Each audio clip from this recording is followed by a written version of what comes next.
오늘 본문의 상황을 좀 살펴볼 필요가 있습니다. 오늘 본문의 상황은요. 지금 예수님은 육지에 있습니다. 예수님은 육지에 있고요. 제자들은 갈릴리 바다를 건너, 뭐 성경에서 갈릴리 바다라고 이야기하지만 실질적으로 바다라기보다는요, 큰 호수입니다. 큰 호수인데 이스라엘 사람들이 이걸 너무 넓으니까 바다라 이렇게 불렀습니다. 그래서 갈릴리 바다를 건너가야 하고 있는 상황입니다. 배를 타고 제자들은 건너가는데 풍랑을 만났습니다. 큰 바람을 만나서 고생하는 제자들을 보시고 예수님께서 바다 위를 걸어서 오고 계십니다. 예수님께서 바다 위를 이렇게 걸어서 오시는데 한 가지 이상한 점이 발견되었습니다. 이상한 점이 하나 있습니다. 우리 본문 48절 말씀, 본문 48절 말씀 다시 한번 볼게요. 이렇게 이야기합니다. 본문 48절이 바람이 거스름으로 제자들이 힘겹게 노젓는 것을 보시고 밤 사경쯤에 바다 위로 걸어서 그들에게 오사, 그 다음 단어가 뭐예요? 그들에게 오사 지나가려고 하심에, 지나가려고 하심에. 예수님께서 지금 제자들이 여기 있는데 예수님께서 지나가시려고 했다고 이야기합니다. 고생하는 제자들이 바다 위에, 배 위에 갇혀 있고 올라가 있는데 예수님은 지금 지나가시려고 했다고 이야기합니다. 이 풍랑이는 바다와 동일한 사건을 다루고 있는 마태복음과 요한복음이 있습니다. 마태도 이것을 기록해 놓았고요. 요한도 이것을 기록해 놓았는데 마태복음 14장 22절에서 33절에 보면요. 동일한 사건인데 이 지나가려고라는 단어가 없습니다. 이 말이 없어요. 요한복음도 동일한 사건인데 이 말이 없습니다. 굳이 오늘 본문, 특히 마가가 지나가려고 했다라는 단어를 이 성경에 집어 넣었습니다. 예수님께서 제자들을 구하기 위해서 지금 물 위를 이렇게 걸어오시는데 제자들을 구하려 오시는데 마가복음은요, 예수님께서 의도적으로 지나가려고 하셨다라고 말하고 있다는 사실입니다. 이와 비슷한 상황의 구절이 성경에 또 있습니다. 이와 너무나 유사한 성경 상황이 있는데 누가복음 24장 28절에서 29절을 보도록 하겠습니다. 누가복음 24장 28절에서 29절 보면 이렇게 이야기합니다. 그들이 가는 마을에 가까이 가심에 예수는 더 가려 하는 것 같이 하시니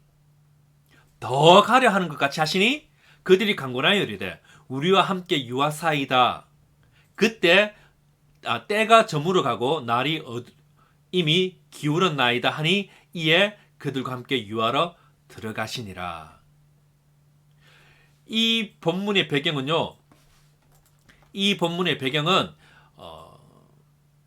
예수님께서 부활하신 이후에 예수님의 제자 중에 2명이 예수님의 죽으심은 아는데 예수님의 부활하심을 몰랐습니다. 그래서 실망을 했어요. 실망하고 자기 고향으로 돌아가려고 했습니다.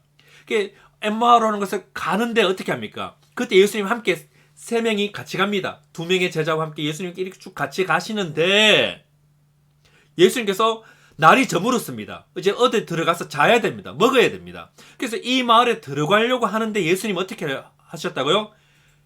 더 가시려고 했다고. 예수님은 지금 거기를 떠나서 더 가시려는 것 같이 했다라고 이야기합니다. 예수님과 걸어오면서 그들은 예수님을 알아보지 못했습니다. 예수님의 고난에 대해서 함께 이야기를 하면서 자기들이 목적한 곳까지 도착했습니다. 이 마을이 자기들의 고향인지 아니면 고향 가기 전에 날이 저물어서 더 이상 못 가서 그냥 중간 정착지인지 성경이 정확하게 말을 하고 있지 않지만 여하튼 예수님은 더 가려 하고 있고 제자들은 마을로 들어가려고 하는 상황입니다. 자, 예수님의 행동에서는 무엇인가 숨겨진 의도가 있었다는 것입니다. 그냥 지나가려고 했던 것이 아니라 지나갈 것 같이 행동했다는 것입니다. 이 영어 성경은 좀 더 정확하게 표현합니다. Jesus acted as if he were going further. 더 가려고 acting 했다고 이야기합니다. 이 두 가지 사건, 배를 지나가시려고 했던 사건, 엠마오와 다른 제자들이 더 가려고 했지만 다른 데 더 가려고 했던 이 두 가지 사건, 이 두 가지 사건에서 예수님의 행동은 조금 이상합니다. 풍랑이 있는 바다에서 예수님은 제자들을 지나치려는 행동을 했고요. 제자들이 들어가고 싶었던 마을을 지나가려고 했습니다. 이것을 예수님께서 바다 위를 걸어오는데 제자들이 너무 급해 보이니까 막 뛰어왔어요. 막 뛰다 보니까 멈출 수가 없었는 거예요. 그래서 지나가려고 했다. 혹은 예수님께서 제자들과 함께 걸어가는데 제자들이 고민을 들어주고 생각을 하고 하다 보니까 순간 방향을 틀었는데 그걸 못 본 거예요. 예수님 먼저 지나갔다 이렇게 생각하시면 안 됩니다. 이 예수님의 이 이상한 행동의 이유를 알기 위해서는요, 예수님께서 지나가려고 했던 예수님이 언제 다시 돌이켰는지, 언제 배 위로 돌아왔는지를 우리는 봐야 합니다. 더 멀리 가실 듯이 그 마을을 지나가려고 하셨던 예수님이 엠마오로 향하던 제자들이 어떤 행동을 보셨을 때 그들과 함께 하셨을까를 우리는 생각해보면 그 답을 조금 찾을 수가 있습니다. 우리 오늘 본문 말씀 마가복음 6장 49절에서 52절 말씀을 다시 한번 볼게요. 다시 한번 보는데 제가 읽어드리겠습니다. 제자들이 그가 바다 위로 걸어오심을 보고 유령인가 하여 소리 지르니 그들이 다 예수를 보고 놀람이라.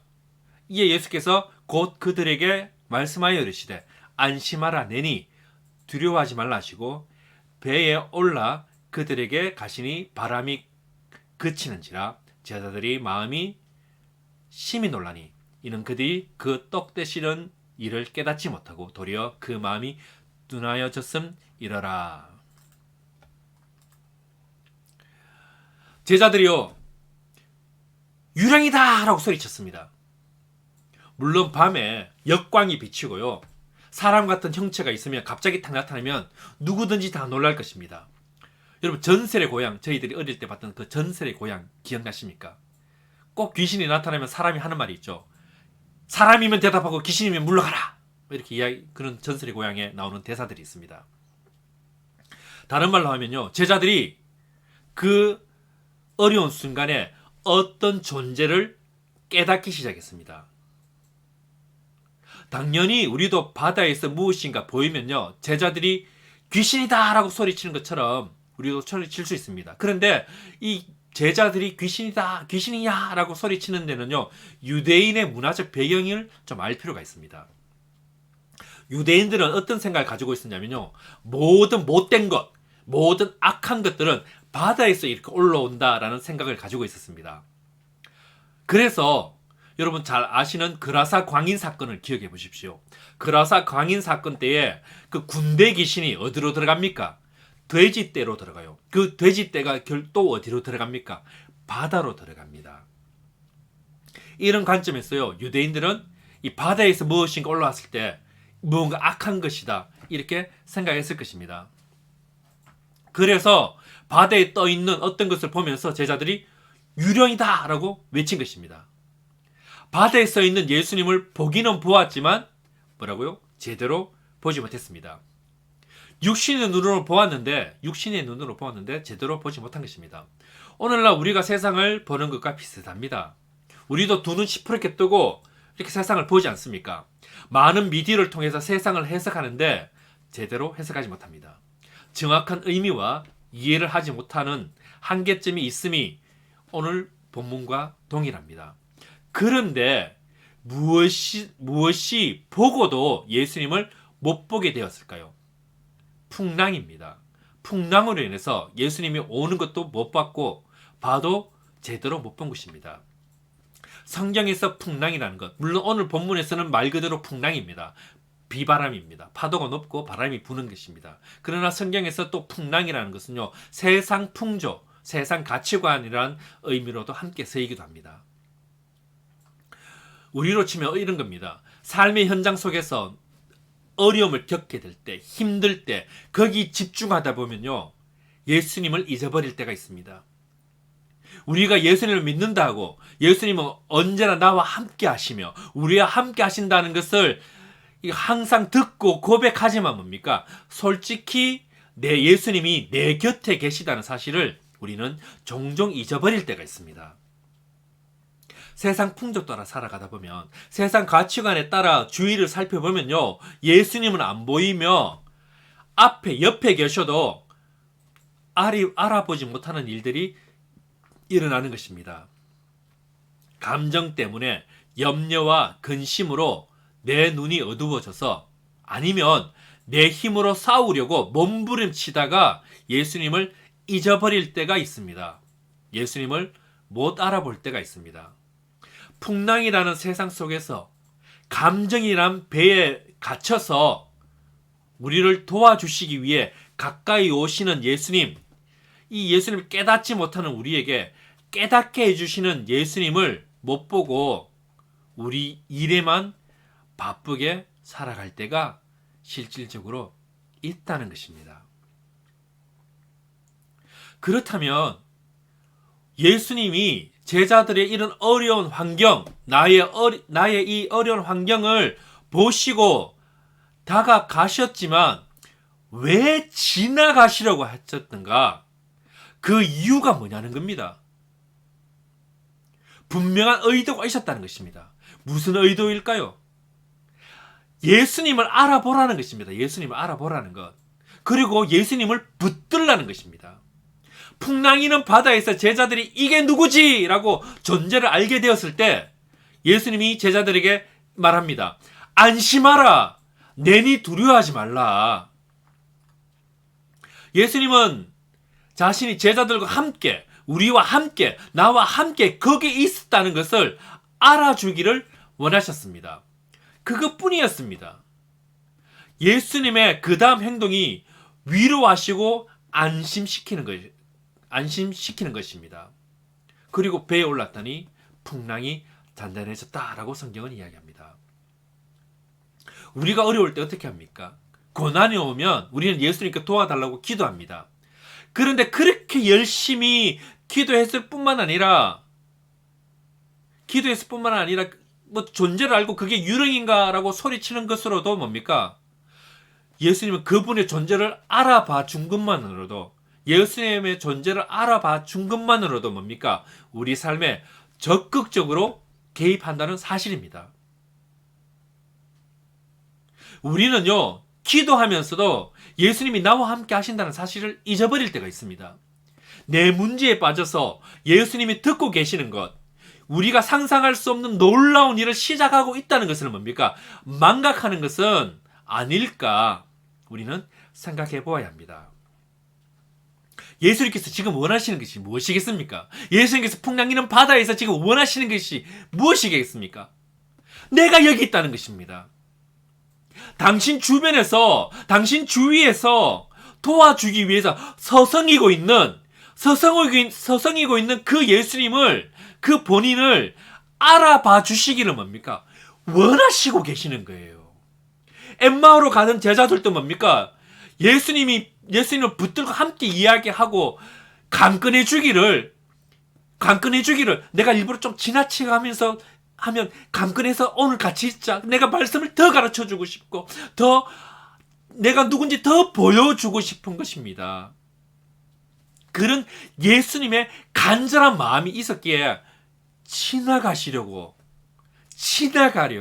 더 가려고 하셨다는 것입니다. 우리 곁에서 적극적으로 우리 아픔에 동참하시고 어려움의 해결책을 들고 예수님은 달려오십니다.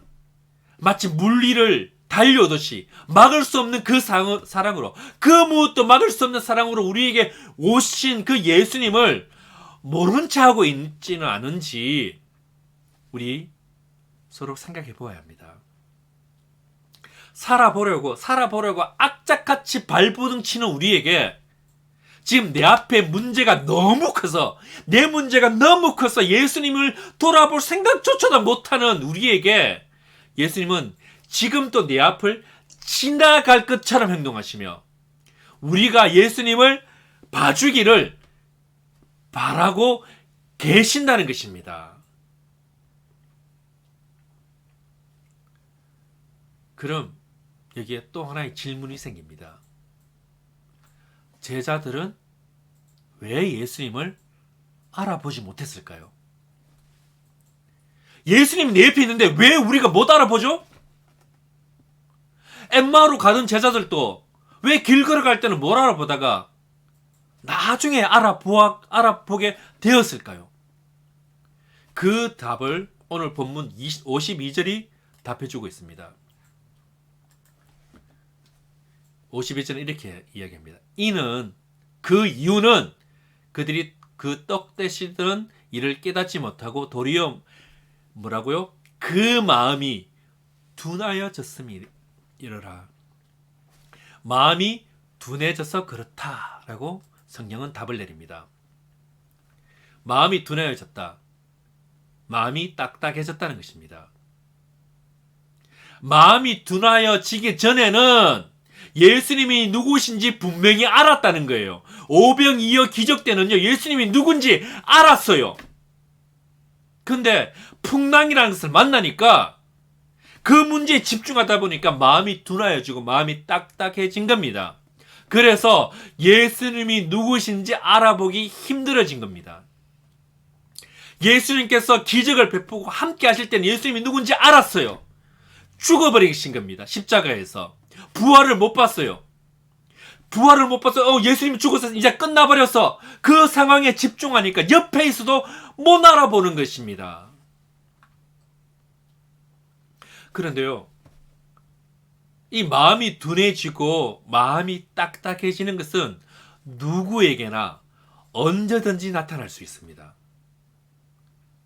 사도 바울도요, 마음이 둔하여진 적이 있다라고 성경은 이야기합니다. 성경 고린도후서 5장 16절을 보면 이렇게 이야기합니다. 그러므로 우리가 이제부터는 어떤 사람도 육신을 따라 알지 아니하노라. 비록 우리가 그리스도를 육신을 따라 알았으나 이제부터는 그같이 알지 아니하노라. 사도 바울이 하는 말이 뭡니까? 육신을 따라서 예수님을 알게 되었다, 알았다라고 이야기합니다. 예수님을 육신의 눈으로 바라보면요, 마음이 둔해지는 것입니다. 예수님을 내 생각의 틀 속에 가둬놓으면요, 마음이 딱딱해질 수밖에 없습니다. 육신의 눈으로 바라보는 것이라는 것은 뭡니까? 내 생각의 틀 안에 가둬놓고 예수님을 바라본다는 것입니다. 제자들이 예수님을 자신들의 생각의 틀 속에서만 바라보면요, 유령으로 보이는 거예요. 다른 말로 하면 거짓처럼 보이는 것입니다. 예수님의 죽으심과 부활을 자신들의 얄팍한 지식과 경험 속에서만 바라보면요, 바로 옆에서 이야기를 나누며 걸어가도 그것이 예수님이신 줄 알지 못한다는 것입니다. 그래서 바울도 뭡니까? 예수님을 육신의 눈으로 바라볼 때가 있었다는 것입니다. 이런 상태를 바울은요, 수건에 덮인 상태였다라고 이야기합니다. 고린도후서 3장 15절과 16절을 보면 이렇게 이야기합니다. 오늘까지 모세의 글을 읽을 때에 수건이 그 마음을 덮었도다. 그러나 언제든지 주께로 돌아가면 그 수건이 벗겨지리라. 수건이 덮여 있었는데 하나님을 알면, 주께로 돌아가면 수건이 벗겨져서 보인다는 것입니다. 예수님을 바라보게 됨으로써 자기들을 지나가시려는 분이 예수님이심을 알게 되었다는 것입니다.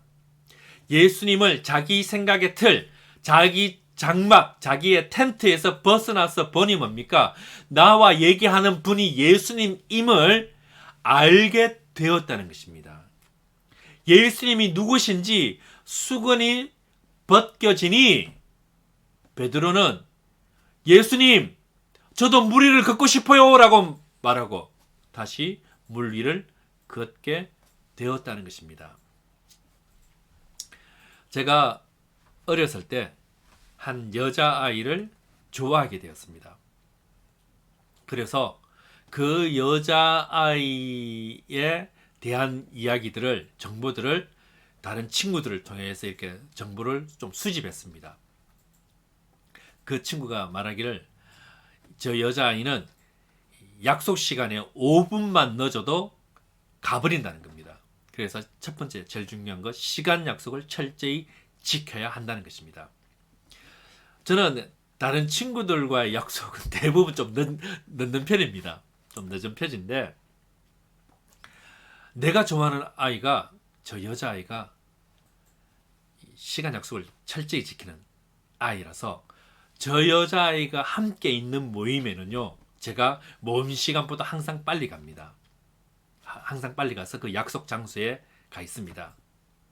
그 여자아이가 제 눈에는요, 얼마나 예뻐 보이든지 이제 대학에 올라갔습니다.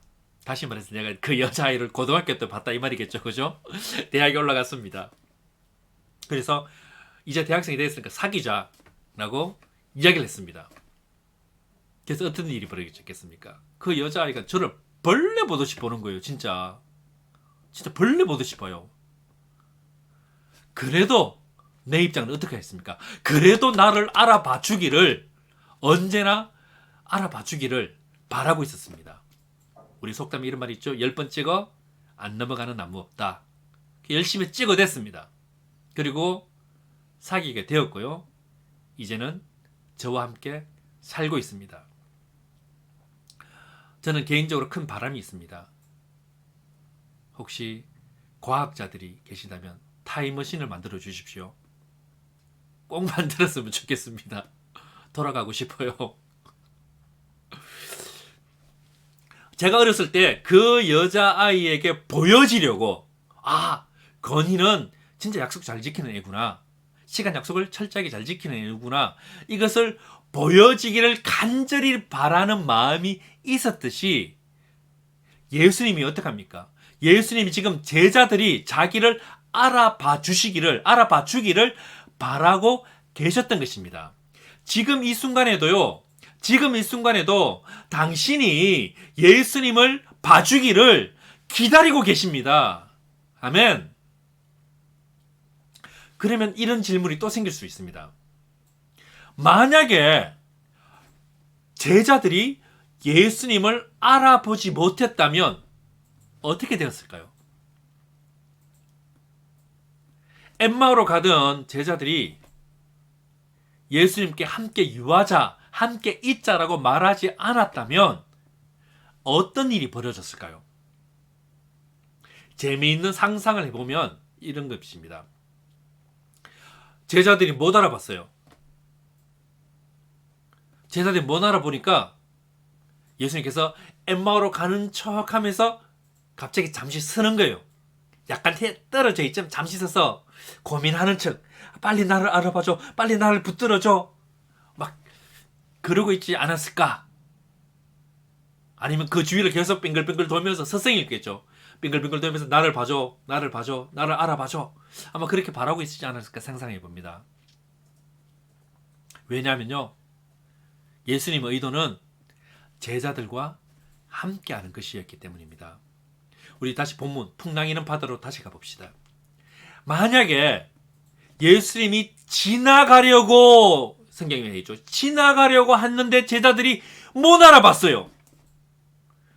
유령인가 하고 말하고는 모두 겁이 나서 엎드려버렸다고 상상해 봅시다. 그리고 실제로 예수님이 지나가 버렸다고 생각하면 어떤 일이 벌어지겠습니까? 예수님께서 쭉 가버렸겠습니까? 버려두고? 아닐 것입니다. 지나가지 않았을 것입니다. 지나가려 했다가 다시 또 오고 계속 왔다 갔다, 나를 봐주겠지, 이 앞을 계속 서성이면 나를 봐주겠지, 계속 반복했을 것입니다. 왜요? 왜냐하면 예수님께서 그 밤에, 밤 사경에 그 밤에 거기 오신 목적은 뭡니까? 풍랑으로 고생하는 제자들을 위로해주고 구해주기 위해서입니다. 예수님께서 언제 우리를 포기하신 적이 있으십니까? 하나님이 언제 우리를 포기하신 적이 있어요? 우리는 종종 힘들고 어려울 때마다 예수님 어디에 있습니까? 하나님이 계십니까? 라고 말하지만요. 예수님의 약속의 말씀처럼 언제나 우리와 함께 해주시는 임마누엘의 하나님이십니다. 그래서 언제나 우리 주위를 뭡니까? 서성이고 계십니다. 잘 봐, 나야, 내가 여기 있다니까 라고 말하고 계실 것입니다. 제가 어렸을 때 일을 다 기억하는 것은 아니지만 하나 기억나는 것은 어느 한날, 제가 아주 어렸을 때 어느 한날 낮잠을 자고 일어났는데 엄마가 내 눈에 안 보이는 거예요. 방 안에 나 혼자만 있었던 것입니다. 그 순간, 그 짧은 순간 얼마나 무서웠던지 엄마가 내 눈에 안 보이니까 엄청나게 울었습니다. 근데 울고 얼마 지나지 않아서 엄마가 왔습니다. 그리고 이렇게 이야기했겠죠. 울기는 왜 울어? 엄마 저기 있었는데, 엄마 바로 옆에 저기 있었는데. 아무리 집이지만 아무도 없는 것 같고, 그 순간에는 내가 고아가 된 것 같고 버려진 것 같은 무서움이 있었던 것 같습니다. 그때 그렇게 서럽게 운 이유는 뭡니까? 내 눈이 안 보이니까 울었겠습니다.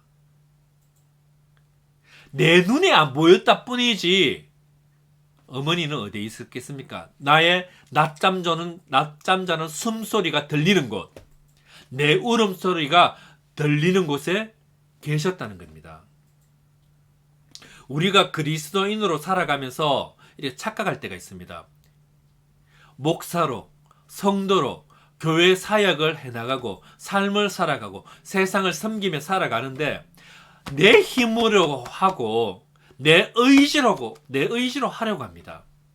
사역을 하면서도요, 삶을 살아가면서도 예수님을 전혀 의식하지 않고 알아보지도 못하며 이것은 주의 일이다라고 외치며 사역하거나 살아갈 때가 많습니다.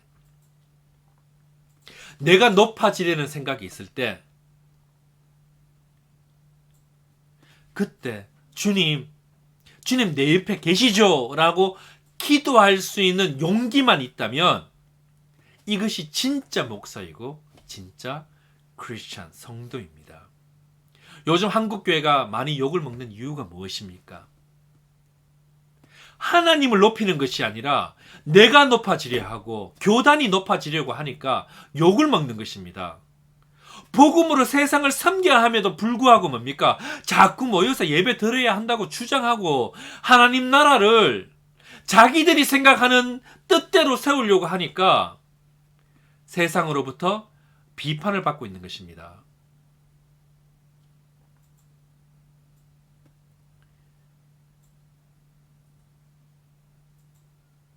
인터넷 되나? 베드로를 보십시오. 하나님 나라를 자기 뜻대로 하고 싶으니 예수님이 잡히시던 밤에 칼을 빼고 말고의 귀를 잘라버리는 일도 있었습니다. 세베대의 어머니를 보십시오. 자기 아들 2명을 하나는 주의 우편에 하나는 주의 좌편에 앉게 해달라고 예수님께 말을 합니다. 오병이어의 기적을 보십시오. 이 기적을 맛본 사람들이 예수님을 왕 세우려고 했습니다. 왕 만들려고 했다는 겁니다. 다 자기 마음대로 하면서 이것이 하나님의 뜻이야 라고 말하는 것과 같은 것입니다. 우리라고 뭐 특별히 다른 것 있겠습니까? 자녀들 교육 문제로 고민하고 돈 때문에 걱정하고 가정의 문제로 싸우기도 합니다. 이런 순간에 내 뜻대로 하려고 하지 말아야 합니다.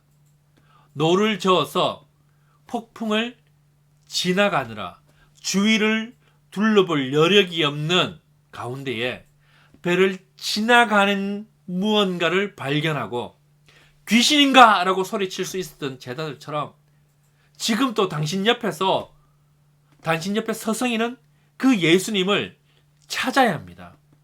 말씀에 대한 고민과 삶의 고민으로 옆 사람의 얼굴 볼 시간도 없더라도 내 옆에 계시는 분이 예수님이심을 우리는 알아보아야 합니다.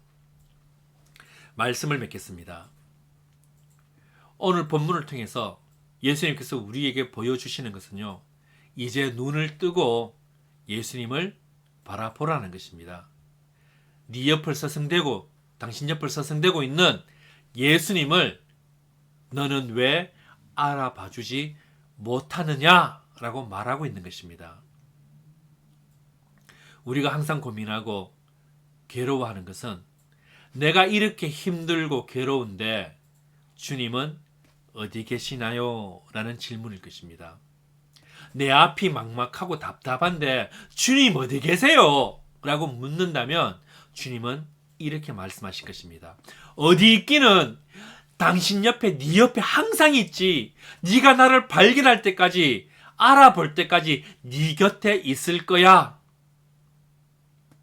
지금 또 내 곁에서 나를 기다리시는 주님, 아무리 힘들고 어렵고 감정이 북받쳐 올라도 여러분 곁에 계시는 예수님을 모르고 지나치는 일은 없기를 바랍니다. 그래서 주님께서는 이렇게 말씀하십니다.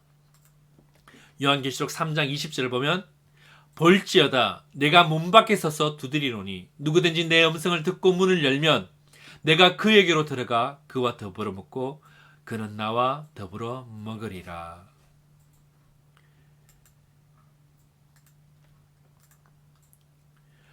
예수님은 왜 문 밖에서 문을 박차고 들어오지 않을까요? 주님은 지금 문 밖에 서서 서성이고 있는 것입니다. 내가 문을 열어줄 때까지, 당신이 문을 열어줄 때까지 서성이고 있어요. 우리가 원하는 것은 무엇입니까? 폭풍 가운데 하나님이 나타나시고 지진 가운데 하나님이 나타나 주시는 것인데, 하나님은 뭡니까? 세미한 음성 가운데 나타난다는 것입니다. 우리가 원하는 것은 예수님이 이 문을 쾅쾅 치면서 야, 문 열어, 나야! 이걸 원하는데 예수님은요, 문 밖에서 서성이고 계시는 서성이고 있는 것입니다. 우리가 원하는 것은 무엇입니까?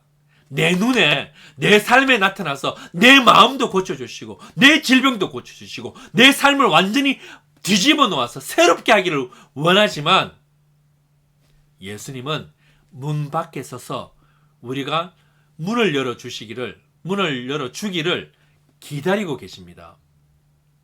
바람으로 인해 고생하고 있는 제자들의 옆을 지나가시는 것처럼 행동하면서 알아봐 주시기를 원하시며, 함께 길을 걸어가며 얘기하면서도 뭡니까? 자신을 알아봐 주기를 원하시고 계신 것입니다. 주님의 형상이 내 눈에 안 보이고 음성이 들려지지 않고 내가 만질 수 없지만, 주님은 지금 이 순간에도 당신 옆에 계시며 당신을 알아봐 주기를 기다리고 계십니다. 수건을